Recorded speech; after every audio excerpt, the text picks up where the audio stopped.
Në qytetin e Kukësit po vjojnë me ritme të qëndrueshme punimet për transformimin e godinës së ish shkollës nëntëvjeçare Braham Surri në një institucion bashkëkohor të arsimit profesional, një investim që pritet të ndikojë drejt për drejt në rritjen e mundësive arsimore dhe profesionale për të rinjt e qarkut.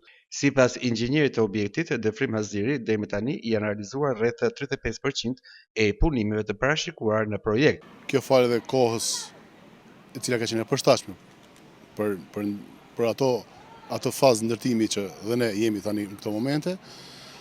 Në përputhje me grafikun e punimeve, realizimi i punimeve është kryer 35%, që është një ecuri e mirë për fazën që ku jemi.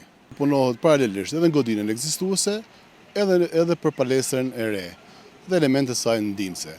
Çdo element i nevojshëm që i duhet një shkolle në këtë projekt janë të parashikuara. Dhe momentalisht po punohet për ngrohje, ftoje, sistemet elektrike, teknologjike, çdo gjë që është e nevojshme për të krijuar një standard dhe kushte komode për gjithë nxënësit të cilët do e frekuentojnë këtë shkollë. Ndërkohë, sipas inxhinierit Haziri, projekti parashikohet të përfundojë brenda këtij viti, pasi po punohet me intensitet për të garantuar cilësi dhe standarde bashkëkohore ndërtimi. Sipas kontratës dhe grafikut të punimeve, afati i përfundimit të punimeve është 12 muaj nga data e fillimit të punimeve. Shpresoni që brenda këtyre do ta kryeni?